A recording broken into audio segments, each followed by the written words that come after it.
When I bought the farm in 2017, I didn't think I was buying a nightmare. It was supposed to be a fresh start, a chance to get away from the grind and breathe life into a property that had been left to rot. The house was old, but solid, and the barn, well, the barn needed work, a lot of work. The day I found the trapdoor started like any other. I had been cleaning the barn, hauling out broken tools and piles of decayed hay, when I noticed a patch of the floor that didn't quite match the rest. The wood was newer, less worn. Curious, I cleared away the debris and found it. A small hidden door, nailed shut and barely big enough to fit through. A chill ran down my spine as I pried it open, revealing a narrow staircase descending into darkness. I told myself I'd check it out later, but the curiosity gnawed at me. I grabbed a flashlight, climbed down the creaking stairs, and found myself in what looked like an underground cellar. But it wasn't just a cellar. There were tunnels branching off in every direction, carved into the earth like a maze. I should have turned back. The air down there was heavy, damp, and suffocating, carrying the faint smell of decay. My flashlight's beam flickered against the dirt walls, and the silence was so complete it felt like the earth itself was holding its breath. I chose a tunnel at random, telling myself I'd only go a little way, just far enough to see where it led. The tunnel twisted and turned, its walls narrowing as I went deeper. My boots scraped against the uneven ground, and every sound I made seemed to echo endlessly. The deeper I went, the worse the air smelled, like something had died and been left to rot for years. Then I heard them. Voices. I froze, my heart hammering in my chest. The sound was faint at first, like whispers carried on the stale air. But as I crept forward, they grew louder. Murmurs, laughter, and the occasional sharp guttural sound that didn't quite sound human. I should have turned back, but I didn't. I rounded a corner and saw them. A group of people stood in a small chamber, illuminated by a dim, flickering light from a makeshift lantern. Their clothes were filthy and tattered, their hair matted and wild. Paint or maybe mud streaked their faces, giving them a feral, almost inhuman appearance. They weren't just standing, they were doing something. There was a crude, hand-drawn symbol on the dirt floor, surrounded by what looked like animal bones. One of them knelt at the center, muttering words I couldn't understand. The beam of my flashlight wavered, and one of them turned. Their eyes locked on mine, wide and bloodshot, their face contorted into a snarl. The others turned, their expressions shifting from confusion to something far more menacing. I ran. I didn't look back as I sprinted through the tunnel, my flashlight bouncing wildly in my hand. The sound of footsteps behind me grew louder, frantic and chaotic. "Get him!" one of them screamed, their voice cutting through the air like a knife. I turned down another tunnel, hoping it would lead back to the stairs, but it only twisted and branched off again. My lungs burned, my heart pounded, and my mind raced with a single desperate thought. Get out, now! The footsteps were getting closer. I stumbled, catching myself against the dirt wall, and turned down another passage. For a moment, I thought I was safe. The sound of their pursuit seemed to fade. But then, from up ahead, I heard another voice. "He's over here!" Panic clawed at my chest as I realized they had circled around. They knew the tunnels better than I did. I was trapped. The flashlight flickered again, then went out. I was plunged into darkness. I couldn't see them, but I could hear them. Their footsteps, their ragged breathing, the low guttural laughs that echoed through the tunnels. My hands scrambled along the wall, searching for anything. An opening, a weapon, anything to defend myself. My fingers brushed against a loose stone, and I yanked it free, gripping it tightly. Their footsteps were right behind me. I don't remember much after that. I swung the stone wildly, heard a sharp cry, and felt something warm splatter against my arm. I didn't stop to see if I hit them. I just ran, blind and desperate, until my hands found the wooden stairs. I clawed my way up and slammed the trapdoor shut behind me, piling anything I could find on top of it. I left the farm that night.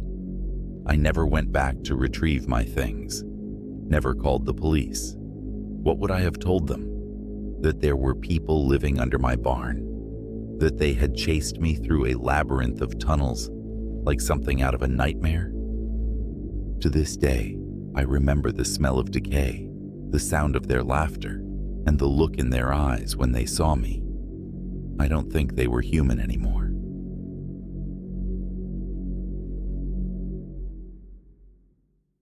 I couldn't stop smiling as I stepped into the charming old farmhouse we had rented for the weekend. It was the perfect backdrop for our wine tour. A sprawling property with creaky wooden floors, antique furniture, and a faint scent of lavender lingering in the air.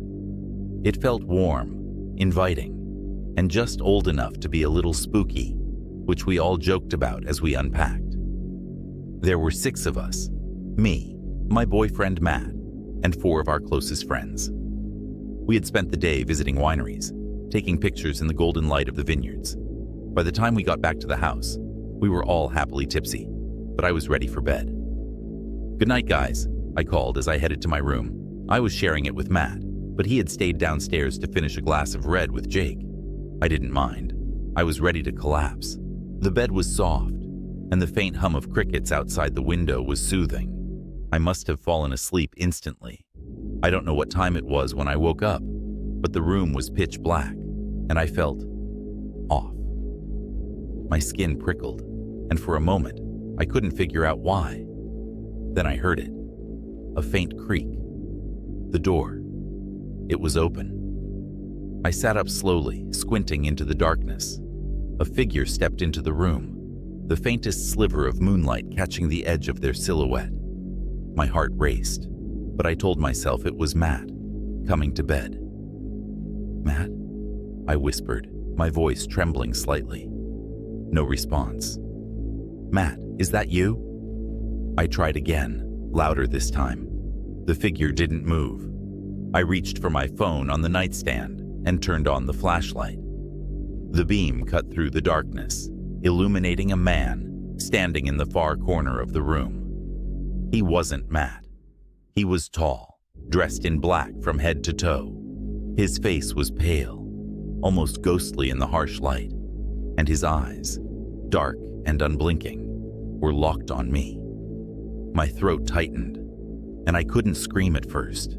My voice caught in my chest, frozen by the sheer wrongness of the situation. But then, adrenaline kicked in. I screamed, scrambling out of bed and bolting for the door. Within seconds, Matt and the others were in the hallway, their faces twisted in confusion and alarm. "What's going on?" Matt grabbed my shoulders, trying to calm me as I pointed back toward the room, breathless and shaking. "There's a man," I gasped, "in the room. He's in there." The guys ran inside, but the room was empty. The window was shut, the closet door ajar, but revealing nothing but old hangers. It didn't make sense. I knew what I saw. "I'm not crazy," I insisted, tears streaming down my face. "He was there."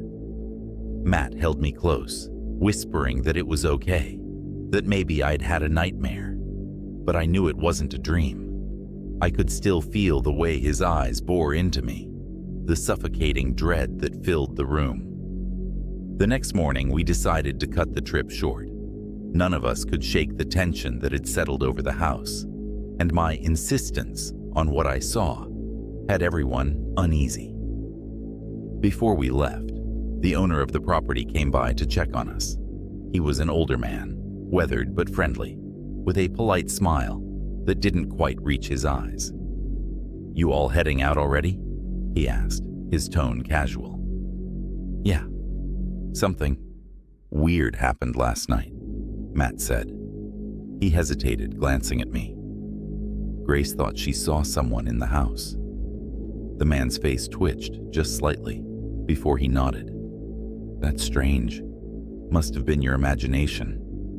This place is old, creaks a lot. He left shortly after, but something about him put me on edge. I couldn't stop thinking about the man in the room. I decided to call the local police, just to report what happened.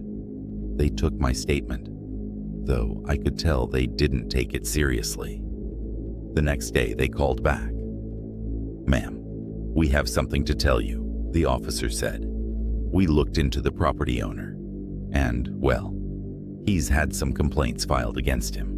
Women saying they felt watched while staying there. We searched the property this morning." My blood ran cold. We found a passageway behind one of the walls in the house. It led to crawl spaces connected to the bedrooms, and we found a black jacket and boots inside one of them. I couldn't speak. My mind raced back to that man in the corner of the room, to the cold, unblinking eyes that had watched me so intently. It wasn't a ghost. It was him.